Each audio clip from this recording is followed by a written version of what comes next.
Chapter 8 Gujarati workbook chapter 11 semester 2 જામફળ અને જલેબી। પહેલો પ્રશ્ન છે, ક્રોસમાં આપેલા શબ્દોમાંથી યોગ્ય શબ્દ પસંદ કરીને ખાલી જગ્યા પૂરો। તો પહેલું છે, મારા ભાઈએ નદીને કાંઠે 3 પથરા ગોઠવી મંગાડો માંડી રસોઈ કરવાની તૈયારી કરી। મારી ભાષા મરાઠી, એમની કોંકણી, બધું જંગલી જંગલી જેવું લાગે। રસ્તામાં જ મેં મનસૂબો કર્યો કે આજે હાર્યો તો નિશાળની બલા હંમેશ માટે કપાડે। મામીનું શરીર કંઈ હળવું નહોતું કે મારી પાછળ પડીને મને પકડી શકે। આગળ આપેલું છે પાછું, અંતે મારો વિજય થયો અને શાહપુરમાં હોઉં ત્યાં સુધી નિશાળે ન જવાની મને છૂટ મળી। ગામડાનું છાપરું એ કંઈ અડચાળા ખમે, રસ્તામાં ઠોકર ખાઈને બંને પડતા નહીં। ના પાડું તો કાયરતામાં ખપું, એ બીકે ગોદની વાઘાઈનો હું ભોગ બની ગયો। આ રીતે ખાલી જગ્યા પૂરવાનું છે। આગળ આપેલું છે બીજું પ્રશ્ન, નીચેના વિધાનોમાંથી ખરા વિધાન સામે રાઈટ અને ખોટા વિધાનો સામે ક્રોસની નિશાની કરો। પહેલું છે, મારી બાએ મંગાડો માંડી રસોઈ કરવાની તૈયારી કરી, તો ક્રોસ એ ગલત છે।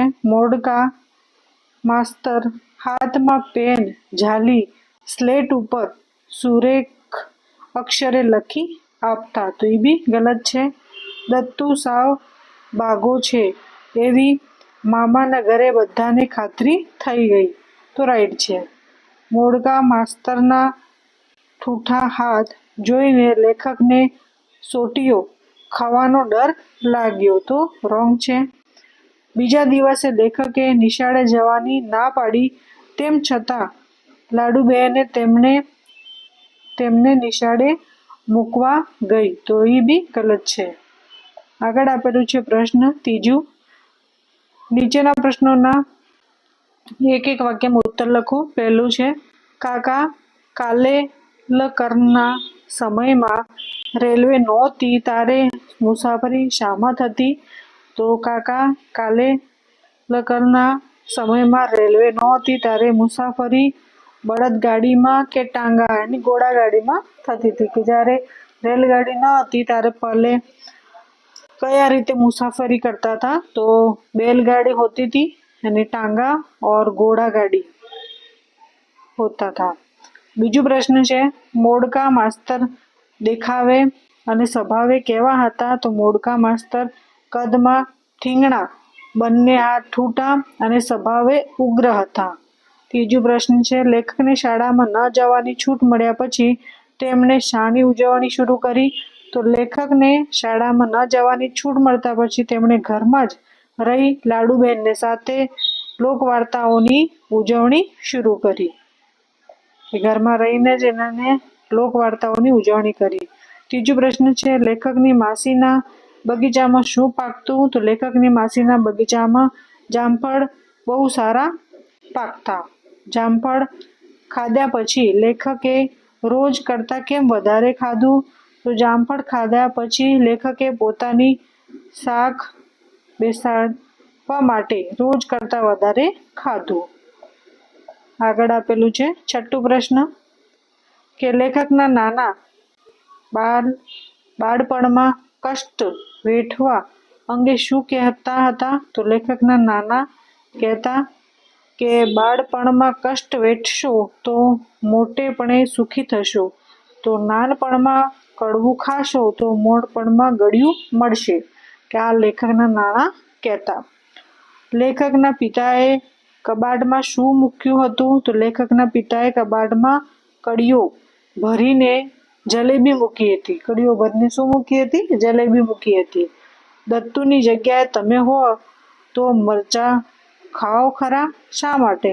તો દત્તુની જગ્યાએ હું હોઉં તો મરચાં ન જ ખાઉં, કારણ કે મરચાં ખાઈ જઈને બહાદુરી બતાવવા માટે આવી મૂર્ખાઈ ન જ કરાય। કે બહાદુરી બતાવવા માટે મરચાં ના ખાવાય.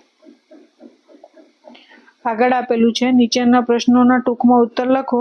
પહેલું છે, દત્તુ અને તેના મિત્રોએ ભૂખ ના હોવા છતાં ખાધું. તમારા મત પ્રમાણે તે યોગ્ય છે ને શા માટે?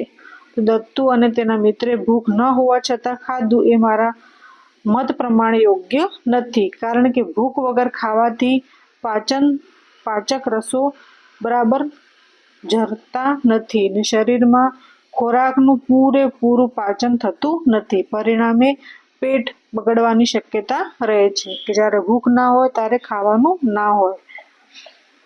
આગળ આપેલું છે બીજું પ્રશ્ન, બાએ પરપોટાવાળા પાણીથી રસોઈ કરવાની શા માટે ના પાડી? તો બાએ પરપોટાવાળા પાણીથી રસોઈ કરવાની ના પાડી કારણ કે એ પાણીની વહેવાની ગતિ ખૂબ જ ધીમી હતી ને તેમાં ઘણી બધી ગંદકી જડેલી હતી. વળી પાણી ઉપર ગંદુ ફીણ અને પરપોટા પણ ખૂબ જ હતા. તો શાસ્ત્ર મુજબ આવી નદીને અપવિત્ર ગણાય. આવી નદીના પાણીને અડાય પણ નહીં. નદીને જેમાં પરપોટા હોય, ગંદકી હોય એવા નદીને.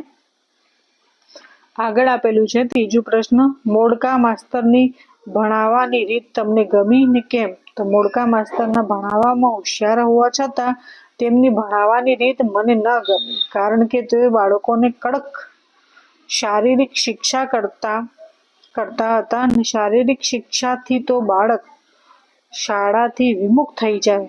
તો બાળકનો શાળા પ્રયત્નનો લગાવ પેદા કરવા માટે બાળકને પ્રેમ આપવો પડે, ના કે શારીરિક શિક્ષા.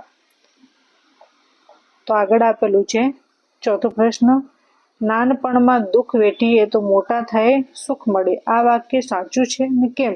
તો નાનપણમાં દુઃખ વેઠીએ તો મોટા થઈને સુખ મળે આ વાક્ય દરેકની જિંદગીમાં સાચું નથી પડતું, પણ મોટા ભાગે સાચું ઠરે છે. કારણ કે નાનપણમાં થોડી ઘણી તકલીફો વેઠીએ તો અભાવો વચ્ચે ઉછરીએ તો મોટા થઈને તમારે દુઃખ કે તકલીફ સહેલાઈથી ઝરવી શકીએ. હિંમત રાખીને જિંદગીનો સંઘર્ષ ચાલુ રાખી શકીએ તો અંતે સુખ અને સફળતા મળે છે ને હરેક માટે આ વાક્ય સાચો નથી પડતો, પ્રયત્ન પડે છે. આગળ આપેલું છે પાંચમું પ્રશ્ન, નીચેના પ્રશ્નોના ઉત્તર તમારી નોટબુકમાં લખો. મોડકા માસ્તરનું વર્ણન કરો. તો આ તમારે નોટબુકમાં લખવાનું છે. આગળ આપેલું છે છઠ્ઠું કે ખરા વાક્ય સામે રાઈટની નિશાની કરો. તો પહેલું છે મેં ખરું છે આ કે પિતાશ્રીએ પ્રવાસમાં જવાની ના પાડતા મેં સામે દલીલ કરી. તો આ રાઈટ છે. બીજા મેં છે માસી અને મમ્મીની વાતો ક્યારે ખૂટે જ નહીં, બંને વાતોના વડા કરવામાં એકા. તો આ રાઈટ આવશે બ. ત્રીજા મેં એવી બસ આવશે, રસ્તામાં એટલો બધો ટ્રાફિક નડ્યો ને દુર્ભાગ્યને સન્માન સમારોહ પૂર્ણ થઈ ગયો. આગળ આપેલું છે ચોથો મેં રાઈટ છે, સમડી પોતાના બચ્ચાને ઉપાડી ગઈ તેથી કાગડા રોડ કર્યો. આગળ આપેલું છે પાંચમાનું બ રાઈટ છે, ગામને સ્વચ્છ અને હરિયાળું બનાવીને સરપંચે જિલ્લામાં પોતાની શાખ બેસાડી. આગળ આપેલું છઠ્ઠામાં રાઈટ છે કે પોતાની જનની બાજુ લગાવી છતાં લોકોને આતંકવાદીથી બચાવી ન શકવાના કારણે સૈનિકને પોતાની બહાદુરી એળે જતી લાગી. આગળ આપેલું છે સાતવામાં રાઈટ છે ટ્રેન દુર્ઘટનાના સમાચાર સાંભળતા મુસાફરોના પરિવારજનો બલોપાત કરવા લાગ્યા. આઠમાનું બી છે, એકલવ્યનું બાણ ક્યારેય નિશાન ચૂકતું ન હતું, તેથી તેને બાણ વિદ્યામાં પ્રવીણ કહેવામાં આવતો. આગળ આપેલું છે નવમામાં બ રાઈટ છે, કોચની પદ્ધતિ જ એવી હતી કે રમતના નિયમો ખેલાડીઓના ગળે ઉતરી જતા. નિયતિ એવી હતી. આગળ આપેલું છે 7. જામફળ અને જલેબી એકમાંથી અન્ય ભાષા વાક્ય શોધી લખો અને તેમને ગુજરાતીમાં ભાષાંતર કરો. તો પહેલું છે બાળ તું કોણા ચા, એના મરાઠીમાં લખેલું છે તો એને ગુજરાતીમાં લખવાનું છે બેટા તું કોનો દીકરો. મી ખાઈ ચા, તો આ મરાઠીમાં છે તો હું મારી માનો. मी नानाची, तो मराठी हूँ दादानी. ददामी बुद्धियोतम, ये संस्कृत में लिखा है तमेज मने बुद्धि आपो. बुद्ध खा खा नहीं तो मार तो बंद, तो आ छे मराठी में बधु खाई जा नहीं तो मार पड़शे. आ गुजराती में भाषांतर कर्यु.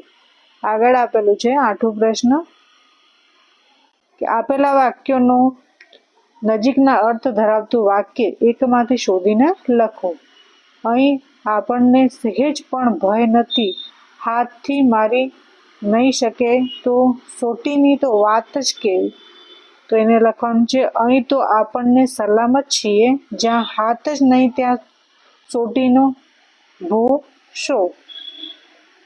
મેં નિશ્ચય કર્યો કે જે આજે હારીશ તો નિશાળ જવાનું નક્કી અને બંધ પરની ચૂંટલી નક્કી. તો મેં મનસૂબો કર્યો કે આજે હાર્યો તો નિશાળની બલા હંમેશ માટે કપાળે, અથવા સાચું કહ્યું તો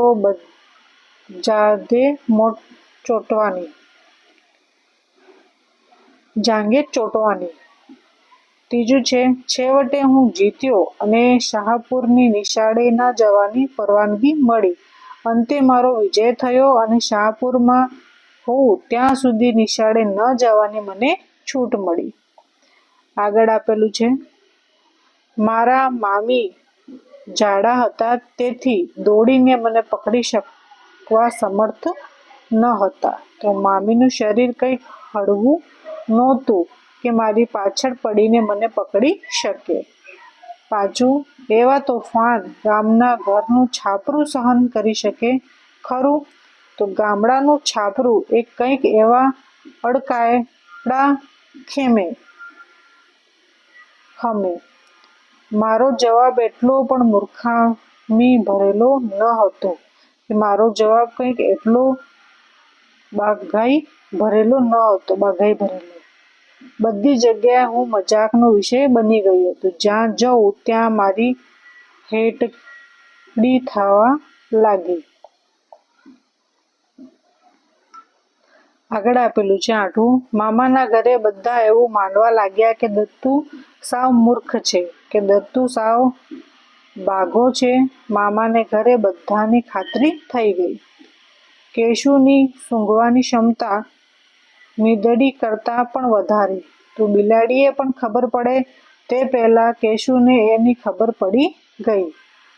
પોતાનું સાહસ નકામું નીવડતું જોઈને કેશુને મારા પર ગુસ્સો આવ્યો. તો પોતાની બહાદુરી એળે જતી જઈને કેશુને મારા પર ચીડ ચડી. આ રીતે કરવાનું છે. આગળ આપેલું છે બંધ બેસેલા જોડકા જોડો. અને બ આપેલું છે ઉત્તર લખવાનું છે કે અમારી ટીમ કબડ્ડીની રમતમાં જીતી ગઈ. તો તેથી બધાએ વિજય ઘોષ કર્યો. ડી આવશે બધાની માન્યતા છે કે રાત્રે નખ કપાય નહીં. નવરાત્રિની ઘણી બધી પૂર્વ તૈયારી હોવા છતાં મેદાનમાં પાણી ભરાવાના કારણે યોજકની ફજેતી થઈ. કેટલાક વિદ્યાર્થીઓ ટીકાને પાત્ર થયા, તો કારણ કે તેઓ પ્રાર્થના સભામાં નકામી વાતો કરતા હતા. વેકેશનમાં નાના નાનીના ઘરે જાણે કે મેળો જમતો અને રાત પડતા જ લોકગીતો અને લોકવાર્તાની ઉજવણી થતી. સરપંચે ગામમાં વધુ વૃક્ષોને વાવેતર કરાવ્યું, કેમ કે તેમને પોતાની આગવી છાપ બેસાડવી હતી, એટલે એમણે એવું કર્યું. બી થઈ જશે રાઈટ. આગળ આપેલું છે મુદ્દા પરથી વાર્તા બનાવો. આ પર મુદ્દો આપેલો છે, એના ઉપરથી વાર્તા બનાવવાનું છે. તો વાર્તાનું નામ થશે પરોપકારી દીકરી. આગળ આપેલું છે કંકાવટી નામની નગરી, એમાં ઘણા લોકો રહે. એક પરિવારમાં એકની એક દીકરી, નામ એનું લક્ષ્મી. લક્ષ્મીને રોજ નવી નવી વાર્તા સાંભળવાનો શોખ હતો. એક દિવસ એણે લાંબા અને મજબૂત વાળવાળી રાજકુમારીની વાર્તા સાંભળી, જેમાં રાજકુમારી તેના લાંબા વાળ ત્રીજે માળના ઝરોખામાંથી નીચે લટકાવે છે, જેને પકડી રાજકુમાર ઉપર પહોંચે છે અને તેને બચાવે છે. આ વાર્તા સાંભળ્યા પછી અને પણ લાંબા અને મજબૂત વાળની ઝાંખના જાગી.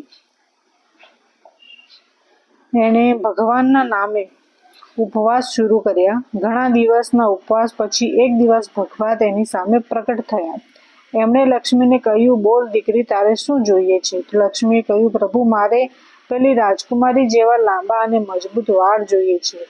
એવા વાળ મને આપો. ભગવાને કહ્યું, તથાસ્તુ, જા, તને મારું વરદાન છે. તારા વાળ લાંબા અને મજબૂત થઈ જશે અને કાપતા 4 ગણા વધી પણ જશે. ભગવાન તો વરદાન આપીને અંતર્ધ્યાન થઈ ગયા. એને વરદાન આપી દીધું લક્ષ્મીને. લક્ષ્મીના વાળ રાતોરાત વધવા લાગ્યા.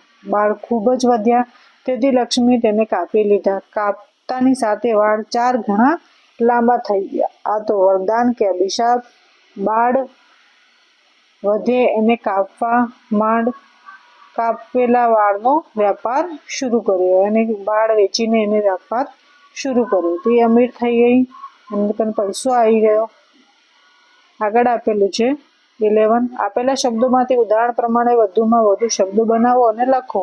તો ઉદાહરણ આપેલું છે ગરમા ગરમ, તો મગ, રગ, ઘર, ગરમ, મારણ ઓર મગર. આ રીતે કરવાનું છે. નમૂનેદાર, તો નર, દાન ને હાર. ભાગમ ભાગ, તો ભાગ, ગમ, મગ, ભાભા. જીવનધારા, તો જીવ, જીન, જીરા, રાજી, વન, નવ, ધારા, રાધા, નવરા. ખુશખબર, ખુશ, ખબર, ખૂર, શબર, રબ, ખર, શર. રાજમહેલ, રાજ, રામ, જરા, જમ, જલ, હેલ. આગળ આપેલું છે 12. ક્રોસમાં આપેલા સંયોજકોમાંથી યોગ્ય વિકલ્પ પસંદ કરીને ખાલી જગ્યા પૂરવા. આમાંથી પૂરવાનું છે. સખત ગરમી હતી એટલે અમે આઈસ્ક્રીમ ખાવા ગયા. રમેશ જમી ન શક્યો કારણ કે તેને દાંત દુખતો હતો. ભગવદ્ ગીતાનો આદેશ છે કે કર્મ કરવું. તે બહાર ગામ ગયો હશે, તેથી શાળાએ આવ્યો નથી. આગળ આપેલું છે નીચેના શબ્દોના જોડણી સુધારીને લખો. આ સ્વાધ્યાય, તો આ સ્વાધ્યાય. નિરૂપણ, તો આ રીતે લખવાનું નિરૂપણ. મુસાફરી, તો મુસાફરી આ રીતે લખવાનું. દુનિયા, દુનિયામાં તો છોટી આવશે. અંગૂઠો, તો અંગૂઠો આ રીતે લખવાનું. નિશાળ, મનસૂબો, વિજય, ઉજવણી ને પ્રવીણ. આ રીતે સહી કરવાનું છે. વાક્યને, શબ્દોને સહી કરવાનું છે. આગળ આપેલું છે સમાનાર્થી શબ્દ. નીચે આપેલા શબ્દોના સમાનાર્થી શબ્દ લખો. વાટ, વાટ એની રસ્તો. હુકમ એની ફરમાન. માહોલ લું એની અંદરનું. ઉગ્ર એની ક્રોધી. ભો એની ભય. જાજુ એની પુષ્કળ. મનસૂબો એની ઈરાદો. ઉજવણી એની મિજબાની. પત્તો એની કામ, ઠામ, ઠકાણું. બાધુ મૂળ. પક્ષપાત એની તરફદારી. ઠેકરથી એની મશ્કરી. લાયક એની યોગ્યતા. ગજુ એની શક્તિ. ફેજેતી એની બદનામી. શાખ એની આબરૂ. આ રીતે સમાનાર્થી શબ્દ કરવાનું છે. આગળ આપેલું છે નીચેના રૂઢિપ્રયોગ કરતા આપી વાક્યમાં પ્રયોગ કરો. કૂચ કરવી એની રવાના થવું. તો વાક્ય શું છે? સેનાપતિના આદેશ પછી લશ્કરે સરહદ તરફ કૂચ કરી. દલીલ કરવી એની સામો વાદ વિવાદ કરવો. વાક્ય વારો આવતા વકીલે કોર્ટમાં પોતાની દલીલ કરી. બલા ટળવી અને આફત કે પીડા દૂર થવી. વાક્ય કુદરતી તોફાનની બધા તળતા સોના મન શાંત થયા. છૂટ મળવી અને રજા મળવી અને પરવાનગી મળવી. વાક્ય માંદગીના કારણે રાજ્યને નિશાળમાં ન જવાની છૂટ મળી.